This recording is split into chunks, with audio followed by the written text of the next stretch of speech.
Parmi les brumes délicates qui enveloppent Foxglove Court, certains murmures persistent encore, comme si les vieilles pierres conservaient la mémoire des secrets récemment dévoilés.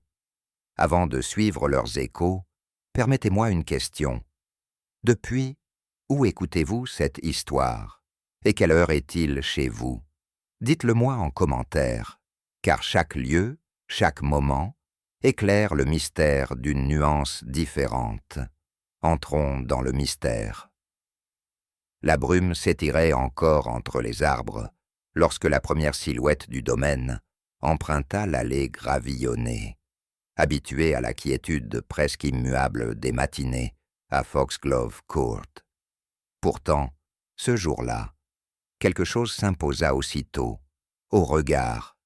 Un petit objet, posé légèrement de travers sur les graviers humides, comme si une main indécise l'avait abandonné là en hâte. À première vue, il ne s'agissait de rien d'important, un simple détail que l'on aurait pu négliger, mais qui, dans ce décor ordinairement ordonné, introduisait un trouble ténu. La personne s'arrêta un instant, saisie par une impression difficile à définir, un mélange de curiosité et de légère inquiétude avant de reprendre sa marche avec une lenteur nouvelle. Ce minuscule déplacement dans l'harmonie du lieu semblait annoncer que quelque chose, quelque part, venait de se décaler dans l'équilibre du domaine.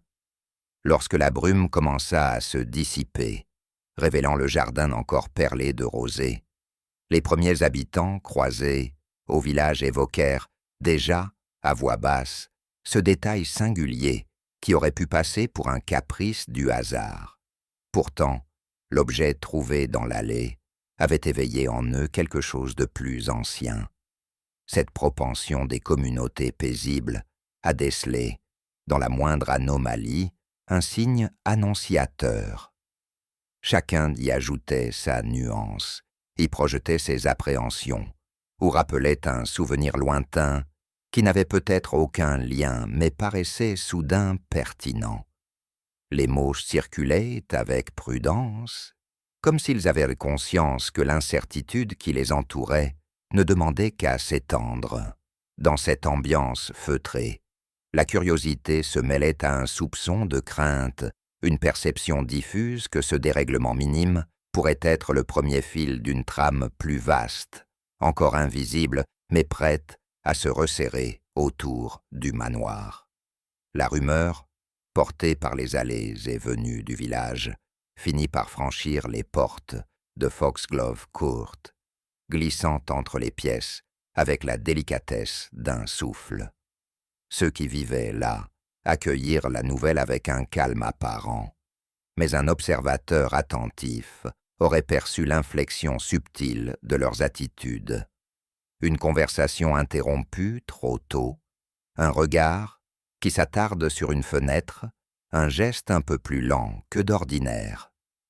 De vieilles appréhensions, soigneusement enfouies sous les routines quotidiennes, semblaient soudain refaire surface. Les uns redoutaient que le passé, qu'ils croyaient scellé, revienne troubler leur quiétude. Les autres redoutaient au contraire que ce soit un fragment du présent qui menace de s'effriter. Dans cette atmosphère délicate, le manoir semblait retenir son souffle, comme s'il avait senti qu'un élément étranger s'était glissé dans son histoire. Rien encore ne justifiait l'inquiétude, mais chacun pressentait que ce petit objet trouvé dans la brume n'était peut-être pas simplement un oubli. À mesure que le soleil tentait de percer le voile du matin, un silence particulier s'installa sur Foxglove Court. Non pas le silence paisible qui précède l'agitation du jour, mais un silence chargé d'attente, presque trop dense pour être naturel. Les habitants du domaine, pourtant absorbés par leurs occupations habituelles, semblaient y répondre instinctivement. Une retenue dans les échanges, une prudence dans les mouvements, comme si chacun s'efforçait de ne pas perturber l'équilibre fragile du moment. Certains observaient l'allée d'un œil distrait, d'autres, sans même s'en rendre compte, rejetaient mentalement l'hypothèse rassurante d'un simple accident. Il émanait de cette anomalie une impression de préméditation, discrète, quelque chose d'à peine perceptible, mais suffisamment troublant pour éveiller des interrogations encore inavouées. Le domaine tout entier semblait vibrer d'une intuition commune, presque animale, celle que les choses, si minimes soient-elles, ne se dérèglent jamais sans raison. Et dans ce silence particulier, l'on sentait déjà se former une question à laquelle personne n'osait encore donner de mots, mais qui planait comme une ombre délicate sur les esprits. Qu'est-ce que ce signe ténu venait vraiment annoncer pour Foxglove Court? Dans la lumière encore hésitante du matin, Foxglove Court semblait sortir d'un songe, ses façades claires, émergeant par degrés d'une pâleur encore humide de rosée. Rien n'y paraissait véritablement figé. Les senteurs de terre, discrètement relevées par l'humidité nocturne, se mêlaient au bruissement léger des haies taillées avec soin, tandis que de longues silhouettes d'arbres demeuraient immobiles, comme pour préserver la gravité de l'aube. Chaque détail du domaine semblait évoquer sa propre histoire, qu'on percevait davantage par intuition que par observation nette, et l'on devinait combien ce lieu, malgré sa douceur apparente, gardait en lui des traces de vies entremêlées, les pierres anciennes du perron, les parterres méticuleusement alignés, la lourde porte de chêne marquait l'élégance d'une demeure restée fidèle à elle-même. Pourtant, une nuance presque imperceptible flottait dans l'air, comme si la quiétude familière avait été effleurée par quelque chose d'inattendu, prêt à se révéler à qui saurait regarder avec suffisamment d'attention. À quelques pas du manoir, le village se tenait dans cette retenue habituelle qui le caractérisait, offrant aux visiteurs un ensemble de petites rues sinueuses et de façades aux teintes sobres dont l'irrégularité racontait des générations successives. Là, derrière les fenêtres entr'ouvertes, on percevait l'attention discrète d'une communauté qui avait appris, au fil du temps, à scruter l'infime pour y déceler le signe d'un dérèglement. Les habitants, invisibles mais présents, semblèrent déjà avoir senti que quelque chose échappait à la normalité du jour. Un courant ténu d'inquiétude se glissait entre les maisons, à peine perceptible mais suffisant pour que certaines silhouettes s'attardent un moment derrière un rideau. Le village offrait une façade paisible, mais son silence même semblait chargé d'un pressentiment que personne n'osait encore formuler. À mesure que le soleil gagnait du terrain, sur les brumes, une tension subtile se répandit, comme si le décor entier retenait son souffle devant un événement dont la signification échappait encore. Le calme apparent de cette matinée n'était plus exactement celui de la veille. Il portait quelque chose de suspendu, cette sorte d'attente silencieuse qui précède les découvertes déconcertantes. Le vent, habituellement vif à cette heure, demeurait étrangement discret, et même les oiseaux semblaient hésiter avant de briser l'immobilité. On percevait dans l'air un accord ténu de présages, une intuition diffuse que ce qui s'était produit n'appartenait pas tout à fait à l'ordre des choses. Ceux qui connaissaient de bien la région auraient peut-être su nommer cette sensation, un mélange de crainte légère et de curiosité retenue. Mais pour l'instant, chacun se contentait de ressentir cette discrète contrariété qui, sans explication, modifiait la texture même du matin. Déjà, dans les premières conversations réchappées du village, l'on parlait d'un incident banal, presque insignifiant, qu'on aurait pu attribuer à un geste inattentif ou à un oubli trop matinal. Pourtant, ceux qui s'aventuraient à examiner les faits de plus près comprenaient rapidement que cette version commode présentait des failles subtiles. Certains éléments s'accordaient trop bien, comme si une main soigneuse avait veillé à leur disposition. D'autres, au contraire, semblait calculé pour paraître fortuit. Il y avait là une harmonie suspecte, une façon qu'avaient les circonstances de se présenter d'une manière trop ordonnée pour relever du pur hasard. Ceux qui connaissaient les habitudes du domaine savaient que rien n'y échappait habituellement au regard prudent de ses occupants, et l'idée d'une simple maladresse perdait progressivement de sa vraisemblance. On pressentait, derrière ce supposé accident, une intention plus réfléchie, peut-être dissimulée, qui sans encore se révéler, invitait déjà l'esprit à chercher ce qui manquait dans l'ensemble.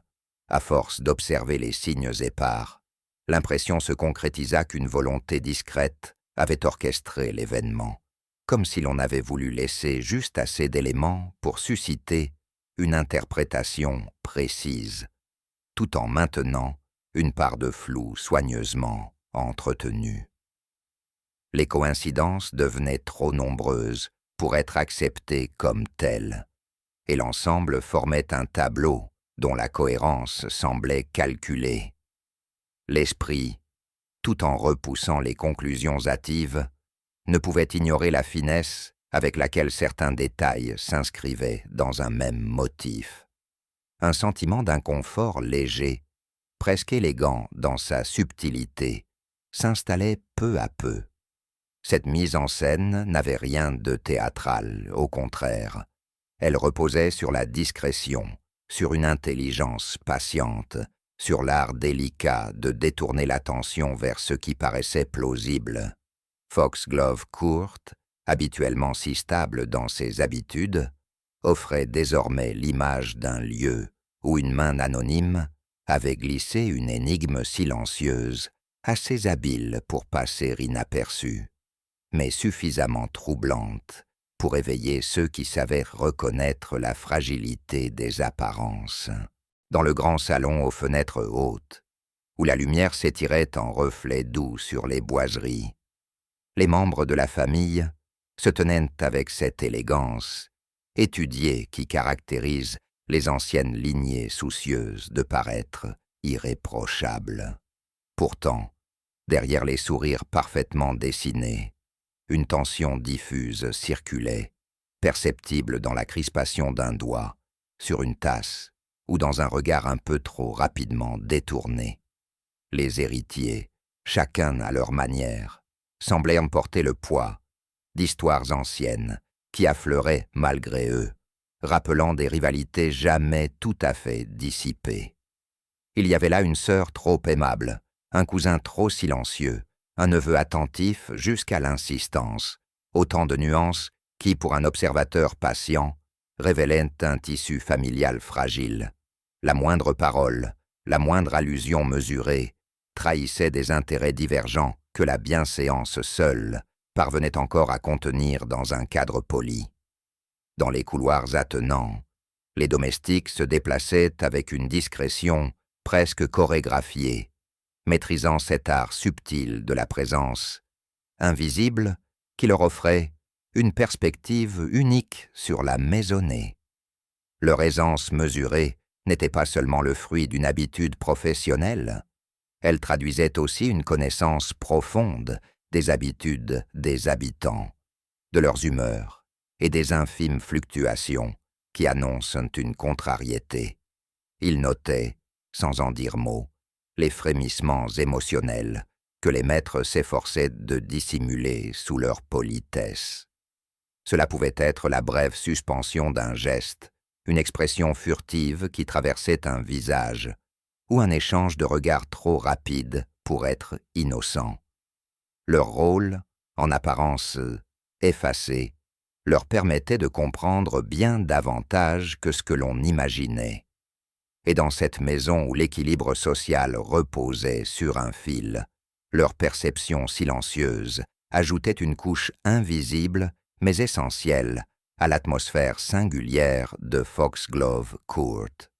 Un peu à l'écart, mais jamais vraiment loin, se trouvaient les notables du village, invités réguliers des réceptions du manoir et toujours promptes à s'informer des affaires de la famille. Leur présence, enveloppé d'une courtoisie impeccable, n'en demeurait pas moins chargé d'intentions délicatement voilées.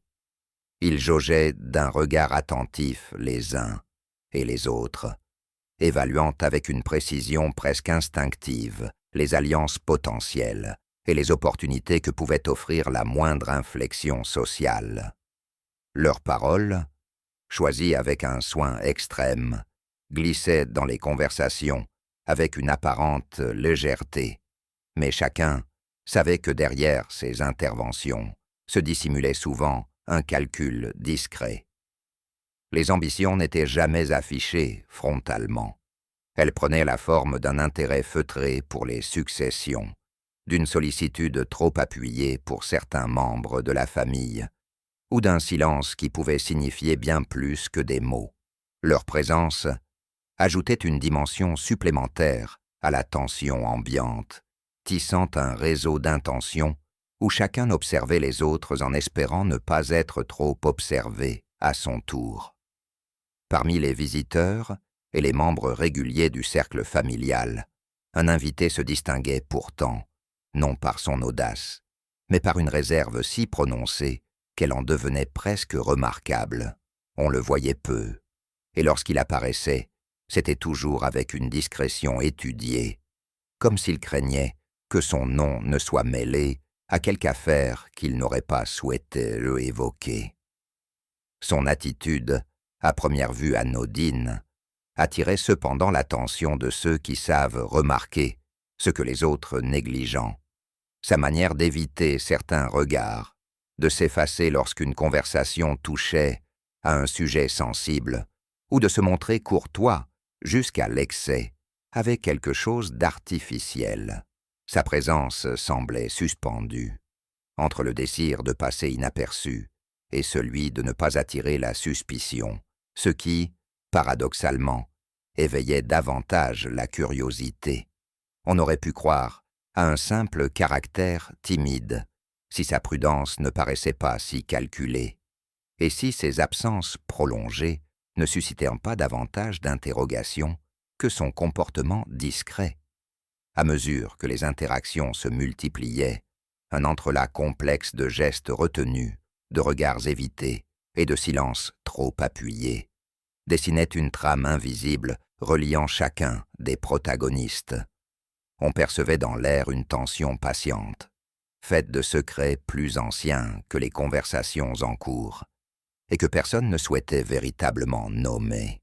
Les conflits tuent, les loyautés ambiguës, les rancœurs assoupies se manifestaient dans ces détails presque imperceptibles qui échappent aux esprits distraits, mais que Foxglove Court semblait amplifier. Les paroles échangées avec une politesse parfaite contenaient parfois une nuance plus tranchante qu'un reproche explicite, tandis que certains silences semblaient chargés de ce que l'on préfère ne pas dire. Ce réseau de non-dits façonnait la véritable ambiance du lieu, un tissu feutré mais résistant, où chaque émotion retenue pesait autant qu'un geste manifeste. Il devenait évident, pour qui observait avec attention, que la sérénité du domaine n'était qu'une façade élégamment maintenue, derrière laquelle se joignent des tensions bien plus anciennes et bien plus profondes, prêtes à se dévoiler à la faveur du moindre dérèglement. Dans les ruelles tranquilles du village, où les toits usés par les saisons semblaient écouter plus qu'ils ne protégeaient, circulaient déjà de petits murmures tissés, avec une délicatesse presque bienveillante. Les habitants, habitués à percevoir l'infime frémissement qui annonce un dérèglement, colportaient ces rumeurs anciennes avec une prudence enveloppée de familiarité. Elles n'avaient rien d'accusateur, mais portaient en elles une ombre persistante qui, à force d'être répétée, prenait la forme d'un avertissement discret autour de la famille de Foxglove Court. Les récits se répondèrent d'une maison à l'autre, comme si chacun détenait un fragment trop mince pour être pris isolément, mais assez évocateur pour alimenter l'idée qu'un secret ancien pouvait encore respirer sous la surface. Les mots glissaient ainsi, feutrés, à peine perceptibles, mais leur accumulation dessinait déjà un contour mal défini, celui d'une inquiétude ancienne que le présent semblait réveiller, sans qu'aucun habitant n'ose en préciser les limites, à mesure que les conversations se prolongeaient dans les cuisines et les arrière-boutiques. Des histoires que l'on croyait oubliées remontaient doucement à la surface. Elles parlaient de disputes autrefois étouffées, d'héritages partagés trop vite, de silences soudains qui avaient marqué certaines générations.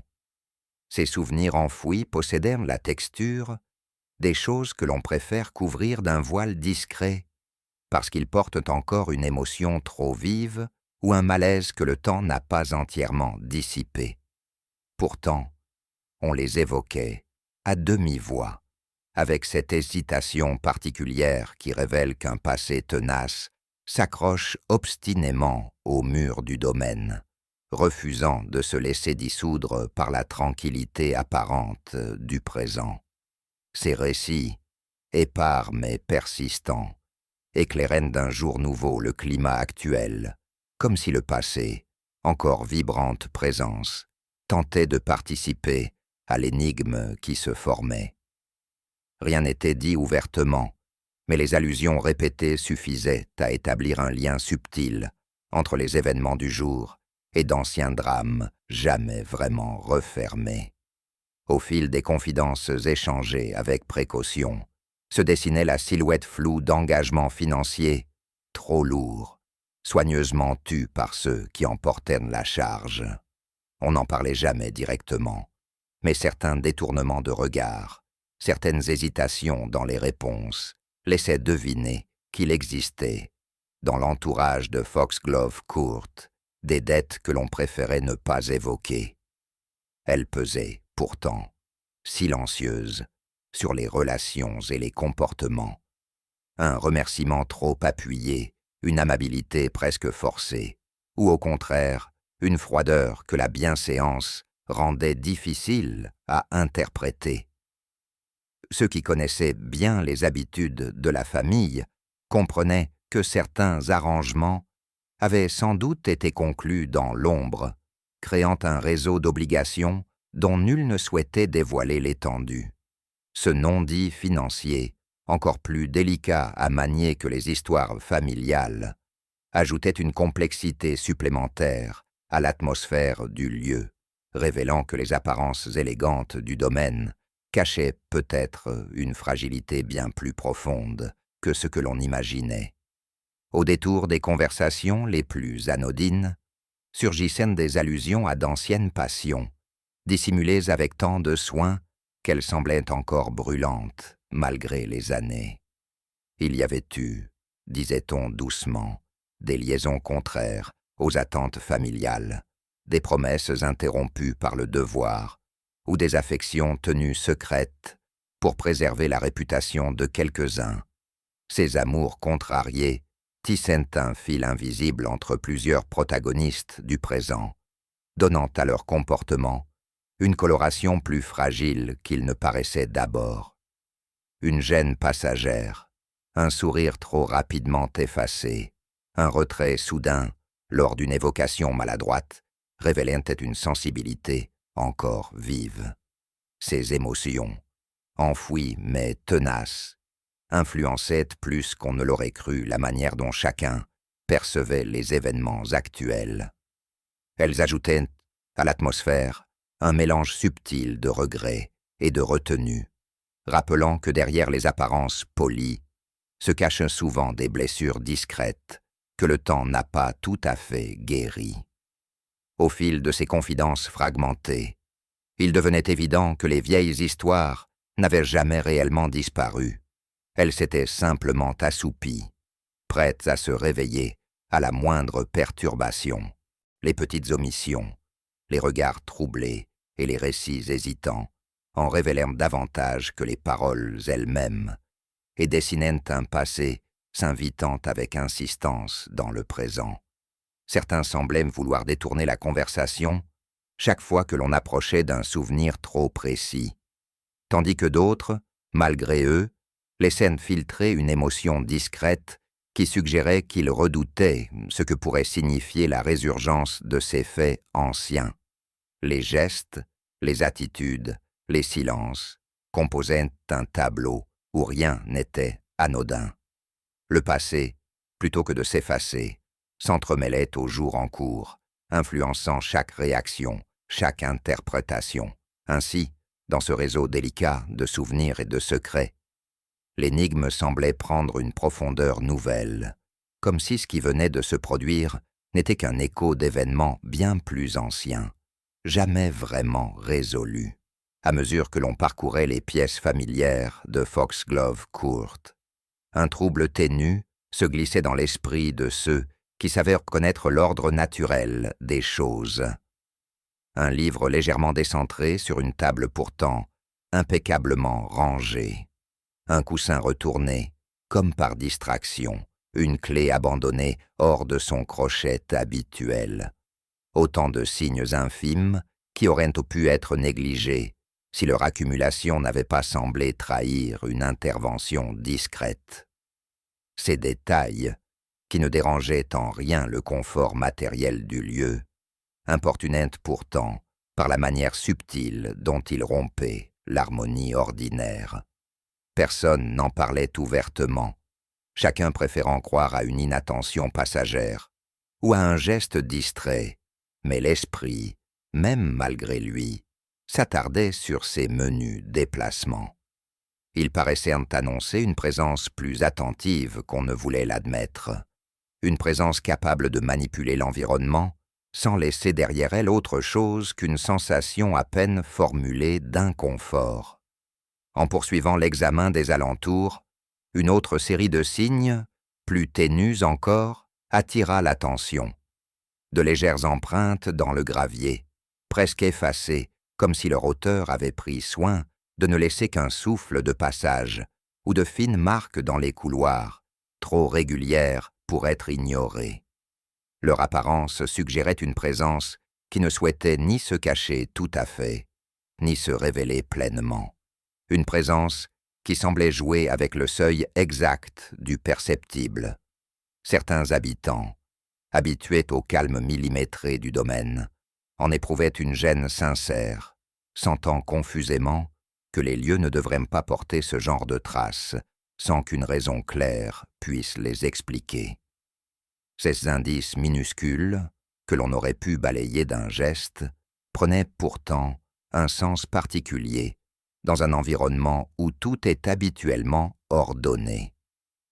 Ils formaient une sorte de murmure matériel, discret mais persistant, qui incitait chacun à envisager qu'un visiteur inattendu avait peut-être traversé Foxglove Court sans se signaler autrement que par ces marques presque invisibles. Très vite, les interactions entre les habitants révélèrent de petites divergences dans les récits qu'ils offraient pour expliquer les légers désordres récemment observés. Ces différences étaient si ténues que certains n'y prêtaient pas attention. Mais pour ceux qui savent écouter avec patience, elles formaient une dissonance difficile à ignorer. Une heure mentionnée puis corrigée, un détail modifié d'un récit à l'autre, un souvenir décrit avec trop de certitude pour paraître naturel. Autant d'éléments qui donnaient l'impression qu'un mensonge diffus se construisait, sans que quiconque ne le formule délibérément. Ce brouillard verbal, alimenté par les précautions ou les oublis de chacun, insinuait qu'au-delà des anomalies matérielles se trouvait une hésitation collective. Chacun semblait vouloir protéger quelque chose, peut-être une personne, peut-être une vérité plus fragile qu'on ne l'admettait, et ce faisant, contribuait malgré lui à obscurcir davantage les faits. Lorsque l'on cherchait à assembler ces éléments dispersés, une forme encore incertaine se dessinait, laissant deviner le contour d'une intention plus patiente et plus cohérente qu'il n'y paraissait. Les objets déplacés, les traces effacées, les récits discordants, tout cela formait un motif fragile, mais néanmoins perceptible, comme si quelqu'un s'ingéniait à modeler le décor à mots couverts. L'ensemble évoquait moins un hasard accumulé qu'un fil invisible tiré avec précaution pour orienter la perception dans une direction subtile. On sentait que cette influence ne procédait ni de la maladresse, ni du désordre, mais d'une volonté qui cherchait à rester en retrait. Ainsi, même si l'impression demeurait diffuse, elle suffisait à éveiller en chacun une vigilance nouvelle. L'esprit, même s'il ne comprenait pas encore ce que signifiait ce dessin, reconnaissait la marque d'une logique discrète, trop fine pour être saisie d'un coup, mais assez présente pour troubler l'atmosphère. Peu à peu naquit l'intuition que, derrière ces légères anomalies, se dissimulait une volonté plus tranquille, mais bien réelle, comme si quelqu'un avait voulu laisser une suite d'indices presque imperceptibles, juste assez visibles pour susciter l'interrogation. Ce pressentiment, difficile à formuler, invitait chacun à s'attarder davantage sur les détails que l'on aurait habituellement ignorés. Foxglove Court semblait respirer d'une manière différente, comme si le domaine anticipait lui-même la révélation d'une vérité encore enfouie. Les habitants, sans vraiment s'en rendre compte, adaptaient leur comportement, observant davantage ce qui les entourait et prenant conscience que le puzzle ne se limitait pas aux seules manifestations matérielles. Ce qu'ils percevaient, c'était l'écho d'une intention dissimulée, un motif caché dont les contours n'apparaissaient qu'à travers ces signes épars. Et, bien que nul ne puisse encore en deviner la nature, tous reconnaissaient que ces anomalies formaient déjà un chemin, discret mais certain, vers une inquiétude plus profonde qui n'attendait que le moment opportun pour se déployer. Dans le calme feutré des couloirs de Foxglove Court, les voix s'élevaient rarement au-delà d'un murmure, comme si l'atmosphère même imposait une retenue naturelle. Pourtant, à ceux qui savaient écouter, certains échanges laissaient filtrer des fragments de vérité que l'on tentait pourtant de maintenir soigneusement dissimulés sous les formes polies de la bienséance. Rien n'était affirmé clairement. Une phrase interrompue, un ton soudain plus bas, une hésitation à peine perceptible suffisaient à éveiller l'attention. Ces conversations discrètes, échappant par bribes au silence ambiant, donnèrent l'impression que chacun craignait d'en dire trop, ou redoutait qu'un mot mal choisi ne révèle une implication plus profonde dans les événements récents. Les propos semblaient glisser dans l'air avec précaution, cherchant à concilier sincérité et prudence. Tout en conservant une apparence d'harmonie, ces murmures faisaient naître l'impression d'un réseau souterrain de préoccupations que personne n'osait encore formuler ouvertement, mais qui s'inscrivait déjà dans le tissu intime de l'énigme. À mesure que les heures s'écoulaient, certains habitants du domaine se laissaient aller à des confidences qu'ils n'auraient sans doute pas souhaité prononcer. Une remarque à peine trop sincère, un soupir maladroit, échappé dans un moment d'inattention, ou même un nom évoqué par inadvertance suffisait à ouvrir des brèches dans le récit officiel que chacun semblait s'efforcer de maintenir. Ces fragments involontaires révélaient pas des pans d'histoire soigneusement enfouis, témoignant de relations plus anciennes et plus complexes qu'il n'y paraissait. On sentait derrière ces maladresses un poids émotionnel, encore vif, comme si ces souvenirs, trop longtemps contenus, cherchaient à se frayer un chemin vers la surface. Ces révélations partielles, loin de clarifier la situation, ajoutaient au contraire une profondeur nouvelle à l'ensemble, éveillant la sensation que les événements actuels trouvaient peut-être leur origine dans des épisodes que l'on avait choisi d'oublier. Les discussions, pourtant courtoises, prenant parfois une tournure plus révélatrice encore par les silences qu'elles laissaient derrière elles. Certains récits sans que rien ne semble l'imposer, s'arrêtait une seconde trop tôt, comme si les interlocuteurs craignaient qu'un mot supplémentaire ne les entraîne sur un terrain qu'ils préféraient éviter. Ces omissions, si discrètes soient-elles, donnaient une impression de retenue calculée, comme si chacun cherchait à délimiter soigneusement le cadre de ce qu'il était disposé à admettre.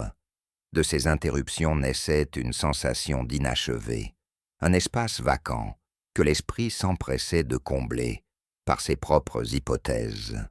On devinait alors l'existence de liens que personne ne mentionnait ouvertement, des relations tissées dans l'ombre de circonstances plus anciennes que les intrigues du moment, ces blancs dans les récits, plus parlants parfois que de longues explications, contribuaient à tisser un réseau subtil de non-dits qui enveloppait Foxglove Court d'une ambiguïté persistante. Au-delà des paroles prudentes, les gestes eux-mêmes laissaient deviner une agitation plus profonde, une main tremblante au moment de saisir un objet, un regard qui s'échappait avec une rapidité presque douloureuse, ou encore une posture soudain raide à l'évocation d'un détail apparemment anodin, suffisait à révéler ce que les discours se refusaient à dire. Chacun semblait lutter pour préserver une image stable, mais l'inconscient trahissait, par de minuscules signaux, l'existence d'inquiétudes plus sérieuses. Ces manifestations, infimes mais constantes, composaient une seconde trame d'informations, plus fidèle sans doute que les explications fournies avec tant d'application. On percevait alors, dans ces signes corporels, un écho d'émotions tenues sous silence, de responsabilités peut-être redoutées, ou de souvenirs que l'on ne souhaitait pas convoquer. Ces gestes involontaires, dispersés au fil des interactions, révélaient la fragilité d'un équilibre que chacun s'efforçait de maintenir, tout en suggérant que l'énigme dépassait largement la surface des paroles. Parfois, une confidence venait briser le voile du silence, avec une prudence presque calculée, offrant une pièce nouvelle au puzzle sans pour autant dissiper la zone d'ombre qui entourait l'affaire. Ces révélations, loin d'apporter une solution, faisaient apparaître de nouvelles questions, comme si chaque détail livré prenait soin de ne dévoiler que la moitié de ce qu'il laissait entendre. Ceux qui parlaient semblaient animés par un étrange mélange de nécessité et de retenue, conscients que la vérité risquait de provoquer un trouble qu'ils redoutaient autant qu'ils cherchaient à l'éviter. Ainsi, le récit se compliquait à mesure qu'il se dévoilait, rappelant à ceux qui observaient avec attention que la lumière, dans une affaire aussi délicate, n'éclaire jamais totalement sans projeter quelque part une ombre plus dense. Et dans cette complexité naissante, l'énigme gagnait une profondeur nouvelle, invitant l'esprit à chercher au-delà des aveux partiels ce qui demeurait encore soigneusement dissimulé. Lorsqu'un objet frappant fut retrouvé en pleine évidence, il sembla d'abord offrir une réponse presque trop simple aux interrogations qui hantaient Foxglove Court. On se pencha aussitôt sur cette trouvaille, comme si elle portait en elle la clé d'un mystère que beaucoup commençaient à redouter plus sombre qu'ils ne voulaient l'admettre. Cet objet, par sa position et par ce qu'il semblait signifier, ramenait brusquement l'affaire sur un terrain rassurant, celui des explications plausibles, des enchaînements logiques, des incidents que l'on peut comprendre sans effort. Une impression de soulagement, discrète mais perceptible, se répandit parmi ceux qui avaient senti la tension grandissante des derniers jours. L'esprit collectif accueillit cette découverte comme on accueille une bouée dans une mer devenue soudain inquiétante, sans se demander si elle n'avait pas été placée là avec une intention soigneusement calculée. Pourtant, sous cette apparente simplicité, une note subtile de discordance persistait, comme si le tableau offert à tous avait été arrangé avec trop d'application. À peine l'objet identifié, une hypothèse s'imposa, avec une aisance déconcertante, comme si elle n'avait attendu que cet instant précis pour se formuler. Plusieurs protagonistes, soucieux d'apaiser l'atmosphère lourde qui pesait sur le domaine, adoptèrent sans hésiter cette version commode, heureux de pouvoir clore une affaire dont les ramifications leur paraissaient menaçantes. L'explication semblait répondre à une attente silencieuse. Elle avait la clarté des récits qu'on aime accepter sans s'y attarder, et l'élégance des solutions qui évitent de soulever des questions plus profondes. Petit à petit, cette hypothèse prit place dans les esprits, non parce qu'elle était la plus solide, mais parce qu'elle permettait de se détourner du malaise diffus qui accompagnait les indices précédents. On la reçut comme un baume, un apaisement presque immédiat, dont la douceur même aurait dû éveiller davantage de prudence. Très vite, les habitants participèrent eux-mêmes à la construction du récit qui s'établissait. Chacun, avec sa mémoire imparfaite et ses interprétations personnelles, ajusta les détails de ce qu'il avait vu ou cru percevoir, afin de rendre la nouvelle hypothèse parfaitement cohérente.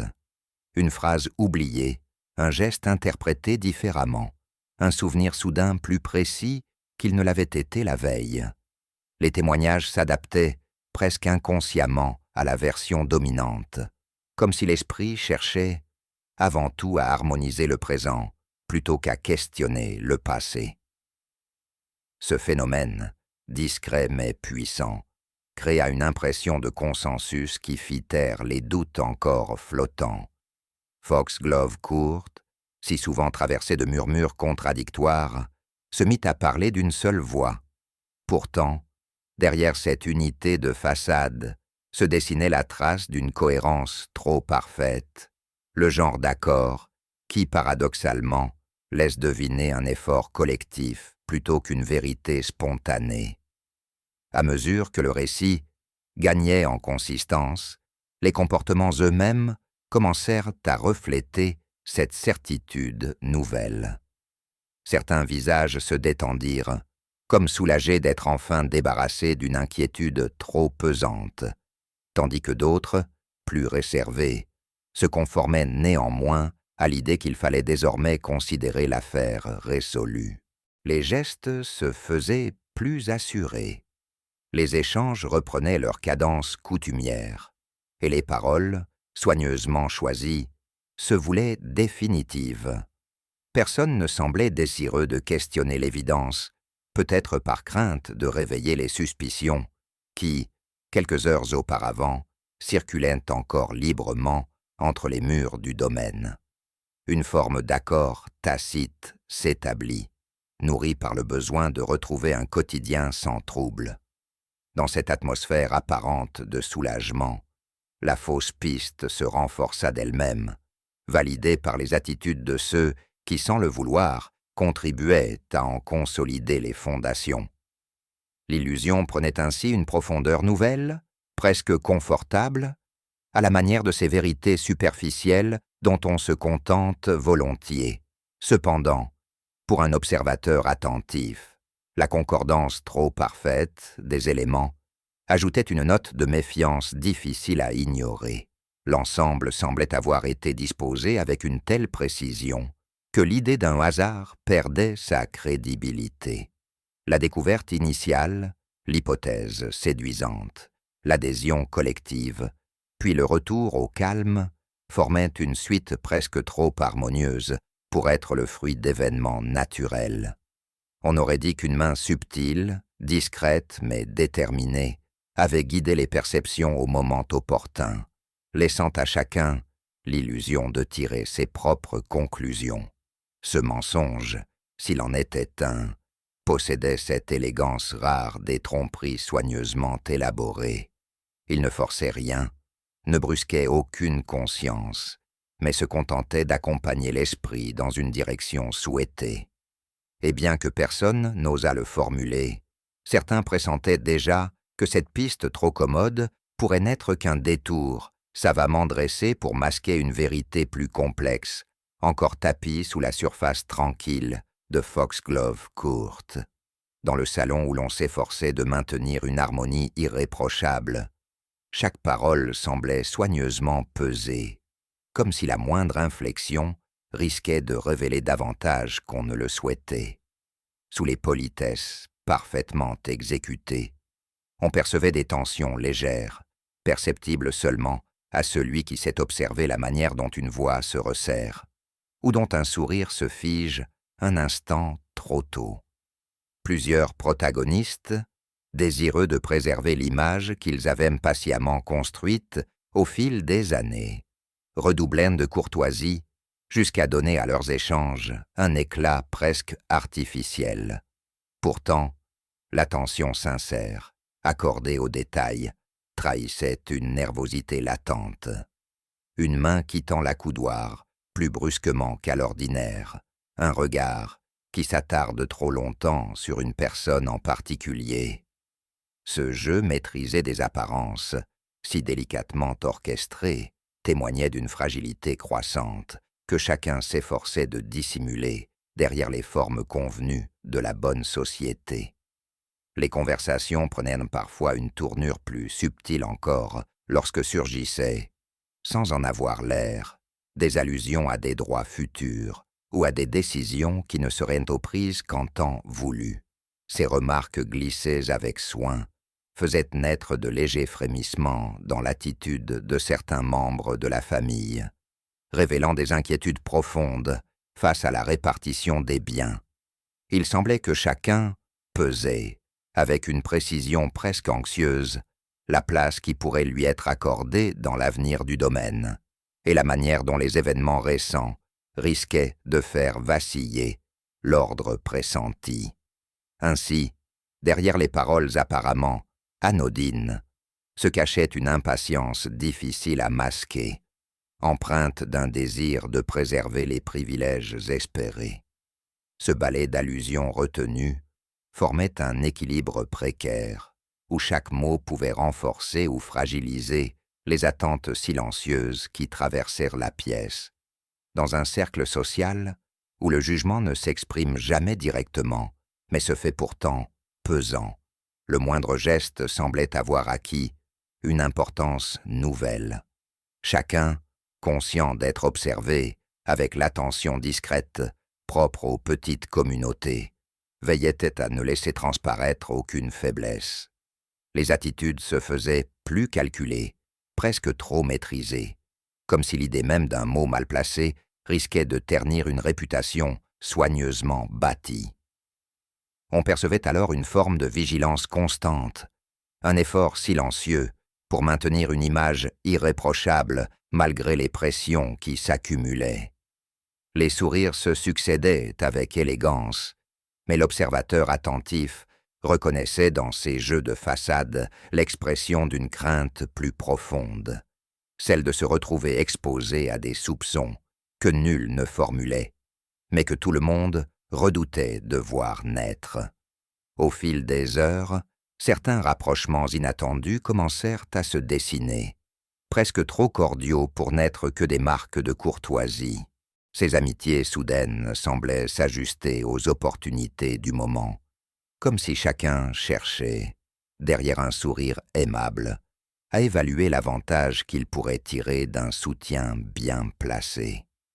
On offrait des marques d'attention avec une chaleur étudiée, tandis que d'autres relations, jusque-là familières, se distendaient subtilement. Le manoir devenait le théâtre d'un enchevêtrement d'intérêts mouvants, où les affinités véritables se confondaient avec les calculs personnels.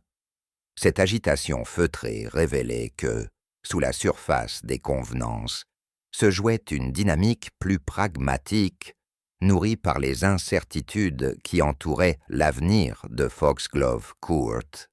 À mesure que les pressions s'accentuaient, les masques soigneusement maintenus semblaient perdre de leur éclat, laissant entrevoir des fissures plus profondes que celles révélées par les premiers gestes hésitants.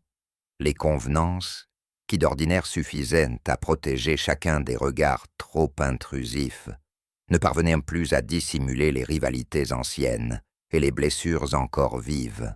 On percevait dans l'air une tension nouvelle, comme si les événements récents avaient ravivé des animosités tenues sous silence, prêtes à ressurgir au moindre incident. Les sourires, encore impeccables, tremblaient parfois d'une manière imperceptible, tandis que certaines voix trahissaient une crispation que la politesse ne pouvait plus entièrement masquer. Foxglove Court, malgré son raffinement, semblait devenir un territoire où la moindre interaction révélait davantage que ce que chacun souhaitait montrer. Derrière l'élégance toujours affichée, apparaissait peu à peu la vérité brute des émotions humaines, rappelant que les apparences, aussi brillantes soient-elles, demeurent d'une fragilité troublante. On apprit presque par hasard qu'un des protagonistes avait quitté le domaine, sans prévenir, et avec une hâte qui paraissait contredire toutes les assurances exprimées les jours précédents. Ce départ brusque, dont personne ne connaissait la raison précise, troubla profondément l'équilibre déjà fragile de Foxglove Court. On évoquait une urgence personnelle, un impératif lointain, mais ces explications improvisées n'avaient pas le poids suffisant pour dissiper le sentiment d'incohérence que l'annonce faisait naître.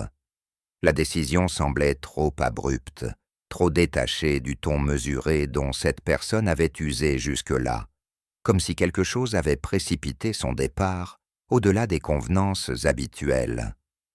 En disparaissant ainsi, elle laissait derrière elle une impression de mouvement inattendu, comme une pièce essentielle du puzzle brusquement retirée, forçant chacun à réinterroger ce qu'il croyait acquis. Ce simple geste, en apparence anodin, imposa un ralentissement des certitudes et ouvrit la voie à de nouvelles interrogations encore indistinctes. Peu après ce départ, une confession survenue presque par accident apporta un éclairage distinct sur certains événements récents. L'aveu, s'il pouvait ainsi être nommé, semblait prononcé à regret, comme si son auteur cherchait davantage à se débarrasser d'un fardeau qu'à révéler une vérité décisive. Ce fragment d'explication, insuffisant pour constituer une clé solide, soulevait pourtant de nouvelles hypothèses.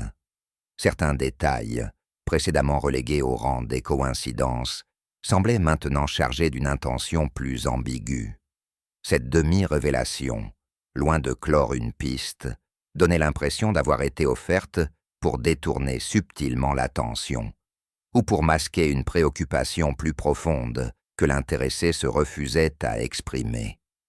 En dévoilant moins qu'il ne laissait entendre, cet aveu partiel amplifia encore le sentiment que les certitudes soigneusement établies commençaient lentement à vaciller. La confusion s'accentua lorsqu'on constata la disparition d'un objet essentiel, dont la présence semblait jusque-là garantie. Cet élément, discret mais indispensable pour comprendre l'enchaînement des faits, manquait soudain à l'inventaire mental de chacun. Sa perte n'avait rien d'un simple oubli. Elle survenait à un moment trop précis, au cœur d'une série d'événements déjà déstabilisants. En son absence, l'hypothèse dominante, si confortablement installée depuis peu, vacilla comme un édifice bâti sur un fondement trop mince.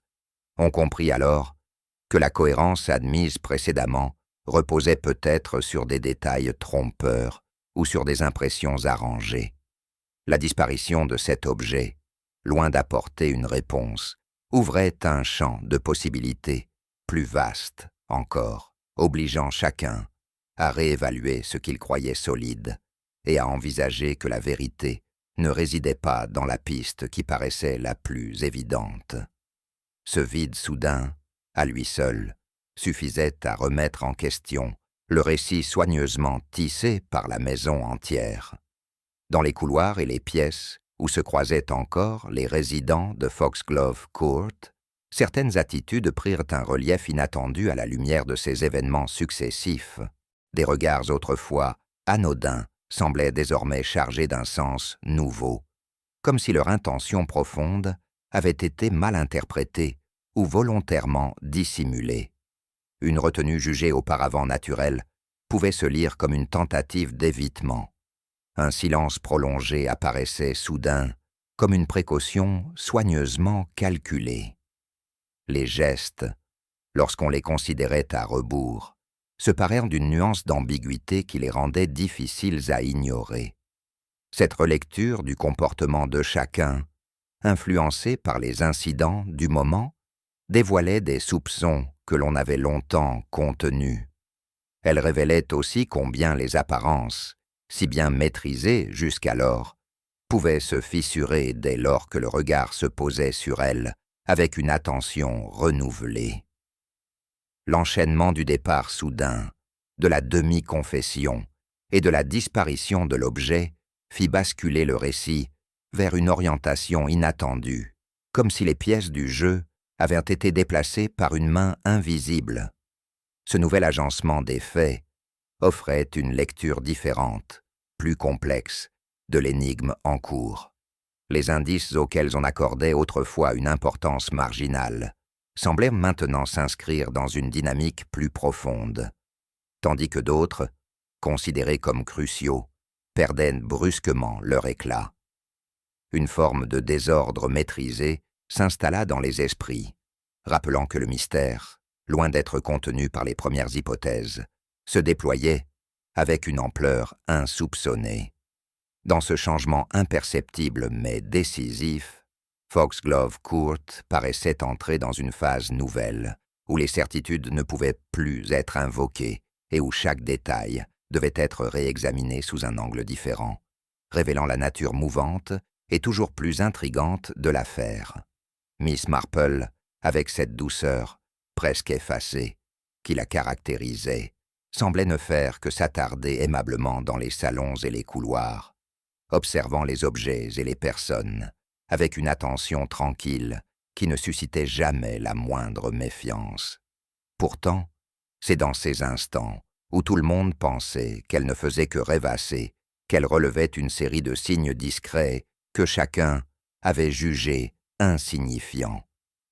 La manière dont un coussin avait été replacé trop rapidement, le déplacement infime d'une lampe, la trace d'un tissu différent sur un accoudoir, ou encore l'absence d'une tache que l'on avait pourtant remarquée la veille, toutes ces nuances anodines prenaient sous son regard une importance nouvelle.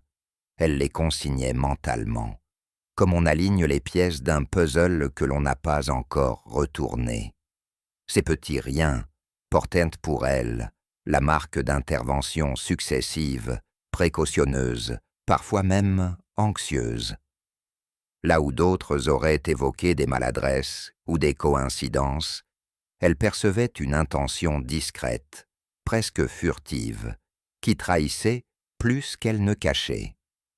À mesure qu'elle progressait dans sa réflexion, ces détails se mirent à s'assembler, encore ténus, mais suffisants pour laisser poindre une cohérence insoupçonnée, comme si une main avait tenté de guider les apparences sans mesurer que certains fils dépasseraient. À ces indices matériels, Miss Marple ajouta aussitôt l'observation attentive des attitudes. Elle savait que les objets mensongent moins souvent que les êtres humains, et que le langage du corps, laissé à lui-même, révèle souvent ce que les mots s'efforcent de masquer. Ainsi rapprocha-t-elle des comportements que l'on croyait sans rapport. Une réserve soudaine, au moment d'évoquer un détail, un sourire trop bref pour être spontané, un geste retenu comme si l'on craignait qu'il ne devienne trop éloquent. Tous ces éléments, isolés, ne constituaient rien de probant, mais en les reliant les uns aux autres, elle distinguait l'existence d'une tension plus profonde, faite d'appréhensions jamais dites. Elle savait qu'une vérité ne se livre jamais frontalement. Elle se glisse dans l'hésitation d'un regard, dans la crispation d'un poignet, dans la manière de se déporter légèrement lorsqu'une question provoque une gêne. Ce fil, invisible, elle le suivait patiemment, convaincue que les comportements humains, si différents en surface, obéissaient souvent à des ressorts similaires lorsqu'ils tentaient de dissimuler quelque chose. Peu à peu se dessinait un motif, fragile mais persistant, qui indiquait que certains acteurs du drame en cours partageaient un secret plus commun qu'on ne l'aurait imaginé. En croisant les signaux recueillis, Miss Marple découvrit que des faits, apparemment modestes, replacés au bon endroit dans la chronologie exacte, prenaient un sens tout différent. Une phrase prononcée à un moment où elle ne devait pas l'être, une présence notée près d'un lieu pourtant jugé sans importance, ou encore la répétition involontaire d'un mot que personne n'avait soulevé jusque-là. Chacun de ces fragments venait éclairer d'un jour neuf le tableau général. Lorsque Miss Marple partagea ses conclusions, ce ne fut ni avec sévérité, ni avec emphase, mais avec cette douceur lucide qui parvenait toujours à désamorcer les réticences. Elle ne cherchait pas à accuser. Elle laissait simplement la logique prendre la place qui lui revenait, éclairant les zones que l'on avait volontairement, ou non, laissées dans la pénombre. La vérité, portée par la simplicité de son raisonnement, s'imposa sans qu'elle eût besoin de la marteler. Les protagonistes, jusque-là attachés à leurs certitudes ou à leurs dénégations prudentes, se retrouvèrent face à une évidence qu'ils ne pouvaient plus ignorer. Les omissions, les demi-confessions, les gestes précipités, tout cela prenait une signification qui dépassait les efforts faits pour travestir la réalité. En exposant le cheminement des faits, Miss Marple redonnait à chacun l'occasion de comprendre ce qu'il n'avait pas voulu voir. Sa voix, calme et posée, paraissait dénouer avec soin les fils que d'autres avaient serrés trop fort. Et à mesure que ces mots se posaient, on sentait que la vérité ne blessait pas. Elle se contentait de remettre en ordre un récit qui n'avait jamais été destiné à rester dans le secret. À mesure que les déductions se précisaient, une transformation subtile parcourut les visages rassemblés. Certains traits se durcirent, d'autres s'assombrirent, tandis que quelques regards glissèrent instinctivement vers le sol, comme s'ils redoutaient d'affronter la lumière nouvelle qui se faisait jour.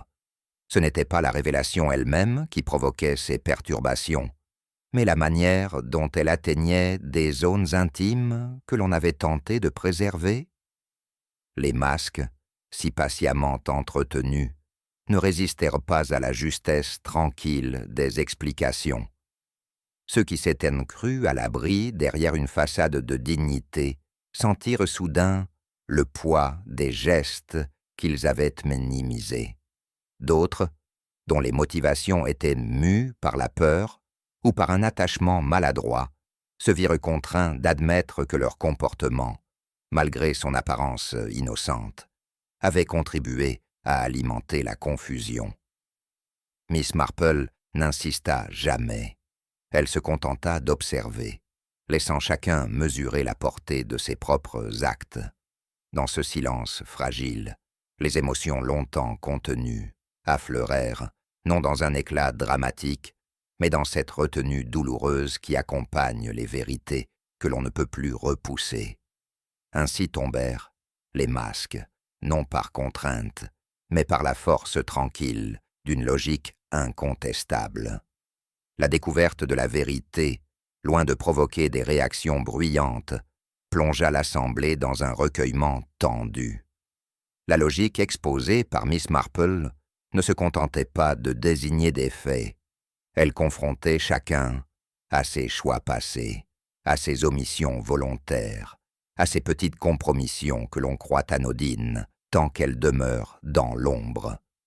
Pour certains, ce fut une prise de conscience douloureuse, empreinte de regret. Pour d'autres, une forme de soulagement, comme si la vérité, en venant enfin à la surface, libérait une tension intérieure qu'il n'avait jamais tout à fait avouée. Les responsabilités apparaissaient sous un jour inattendu mais juste, révélant que nul n'était entièrement coupable ni totalement innocent. Les sentiments blessés, les loyautés mal placées, les peurs mal gérées, prenaient une place nouvelle dans la compréhension de l'affaire. Miss Marple, attentive à la fragilité humaine, n'en faisait jamais un reproche. Elle montrait simplement que le malaise profond provenait moins de l'acte lui-même que des silences accumulés autour de lui. Ainsi s'installa une émotion subtile mais sincère, celle qui accompagne les révélations nécessaires lorsque l'on comprend que la vérité exige parfois du courage pour être acceptée. Lorsque le raisonnement fut enfin posé, dans toute sa clarté, les relations entre les protagonistes semblèrent se redessiner d'elles-mêmes. Ce qui, auparavant, passait pour de la froideur, prenait désormais la forme d'une maladresse née de la peur. Ce qui ressemblait à de l'assurance se révélait être une tentative désespérée de masquer une inquiétude intime. La révélation, loin de briser les liens, en modifia subtilement la composition. Elle dissipa un brouillard ancien qui empêchait chacun de voir les autres tels qu'ils étaient réellement. Les rivalités, une fois éclairées, perdaient leur virulence. Les alliances, autrefois bâties sur des malentendus, trouvaient un nouvel équilibre. Même les gestes apparemment insignifiants prenaient une résonance différente, comme si, pour la première fois, ils s'inscrivaient dans un cadre dépourvu de suspicion. Cette lumière nouvelle n'effaçait rien. Elle permettait simplement de comprendre. Et cette compréhension, plus que toute autre conséquence, apportait une forme de calme, non parce que tout était résolu, mais parce que chacun acceptait de regarder les autres avec un regard moins voilé. Sous cette clarté douce, Foxglove Court retrouvait une respiration plus juste, comme si le domaine, lui aussi, se libérait de la tension qu'il avait jusqu'alors habité. Au lendemain de la révélation, Foxglove Court semblait baigné d'un calme nouveau, mais ce silence dissimulait les remaniements intérieurs qui s'opéraient chez chacun. La vérité, une fois mise au jour, avait déplacé des certitudes que l'on croyait immuables, et les protagonistes découvraient qu'il leur fallait désormais redéfinir leur place dans un ensemble dont ils avaient ignoré les fragilités. Certains acceptaient avec humilité de revoir leur jugement, comprenant que leurs interprétations hâtives avaient nourri plus d'ombre que de lumière. D'autres, ébranlés par leur propre rôle dans l'enchevêtrement des faits, tentaient d'apprivoiser ce sentiment inconfortable que procure la prise de conscience. Rien pourtant ne se manifestait avec éclat. Ces ajustements se faisaient en sourdine, dans la retenue propre aux habitants du village et aux familles attachées aux traditions. Les gestes quotidiens reprenaient leur cours, mais un léger décalage persistait dans les manières d'être, comme si chacun découvrait une manière plus attentive, plus nuancée, d'occuper le même espace qu'hier. Cette recomposition intérieure, discrète mais réelle, révélait que la résolution d'une énigme n'éteint jamais tout à fait ce qu'elle révèle. Elle ouvre au contraire une brèche où se redessinent les vies avec une honnêteté nouvelle. Dans les jours qui suivirent, les réparations se multiplièrent, non pas dans un esprit de devoir proclamé, mais dans une forme de pudeur sincère. Certains s'efforcèrent de corriger une parole trop sèche ou un regard mal interprété, conscients que les tensions passées avaient laissé de fines cicatrices qu'il convenait d'apaiser avec tact. On pouvait surprendre, çà et là, un service rendu sans fanfare, une visite de courtoisie, un livre prêté sans commentaire, un remerciement trop longtemps différé. Ces gestes n'avaient rien d'héroïque, mais leur discrétion leur conférait une dignité particulière. Ils témoignaient d'un désir de réparer ce qui pouvait encore l'être sans rouvrir inutilement les blessures. Miss Marple observatrice silencieuse de ses mouvements ténus, savait mieux que quiconque que ce sont souvent les attentions les moins visibles qui réparent les liens déchirés. En agissant avec une modestie presque instinctive, chacun reconnaissait une part de responsabilité, même infime, dans les malentendus récents. Ainsi se construisait, peu à peu, un terrain plus stable où l'on pouvait avancer sans remords, convaincu que les gestes d'aujourd'hui portaient plus de sens que les erreurs d'hier, à mesure que l'atmosphère s'allégeait. Les relations entre les habitants du domaine et ceux du village se réorganisaient avec une aisance nouvelle. Certaines distances, autrefois entretenues par prudence ou par orgueil, se réduisirent d'elles-mêmes, comme si la vérité avait dissipé un voile que l'on ne remarquait même plus. D'autres liens, en revanche, se distendirent légèrement, non par ressentiment, mais parce que l'on reconnaissait qu'ils reposaient sur des attentes irréalistes ou sur des malentendus qu'il valait mieux laisser s'estomper. Les affinités retrouvèrent leur juste mesure. Des amitiés sincères purent s'affirmer, débarrassées des soupçons qui les avaient involontairement alourdis, tandis que de nouvelles compréhensions prenaient place entre des individus qui s'étaient longtemps ignorés. L'affaire, par sa complexité, avait contraint chacun à se dévoiler un peu plus qu'il ne l'aurait souhaité, et ce dévoilement involontaire, loin de produire des ruptures, offrait au contraire la possibilité d'un équilibre plus honnête. On percevait dans les conversations, dans les visites courtoises et dans les salutations du matin une forme de reconnaissance mutuelle, celle qui naît lorsque l'on a traversé ensemble une épreuve qui, même modeste, laisse une empreinte durable. Les relations, désormais clarifiées, trouvaient naturellement la place qu'elles auraient peut-être dû occuper depuis longtemps. Peu à peu, Foxglove Court et le village alentour retrouvèrent une respiration régulière, comme si la résolution de l'énigme avait ôté un poids invisible qui pesait sur les lieux. Les routines matinales reprirent leur rythme habituel, mais un souffle de légèreté semblait accompagner les pas des habitants. Les échanges sur le marché, les allées et venues devant les boutiques, les conversations brèves sur les seuils de maisons portaient sans une nuance nouvelle, faite d'un calme reconnaissant. Ce n'était pas que la curiosité se fût éteinte. Elle faisait partie de la nature même du village, mais elle s'était tempérée, comme si l'on acceptait enfin de laisser l'affaire rejoindre ses souvenirs qui enrichissent une communauté sans la troubler. Cette question, laissée au seuil du silence, offrait une invitation à la méditation plutôt qu'un appel à la méfiance.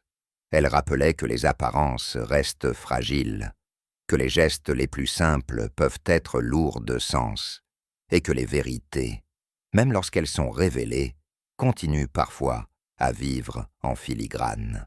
Ainsi se refermait l'affaire, non sur une certitude, mais sur une nuance intime que chacun porterait discrètement en lui. Ainsi s'achève le mystère de Foxglove Court, rendu à sa quiétude, après que les vérités enfouies ont retrouvé la lumière, chacune avec son poids, chacune avec sa justesse. Pourtant, une question demeure, fragile et persistante. Combien de secrets choisissons-nous de taire, persuadés qu'ils protègent alors qu'ils enferment? J'aimerais connaître votre réflexion. Dites-le-moi en commentaire. Si ce récit vous a touché, n'hésitez pas à laisser un like, à le partager autour de vous, ou à vous abonner pour découvrir d'autres histoires. Merci de votre écoute, et à très bientôt pour un nouveau mystère.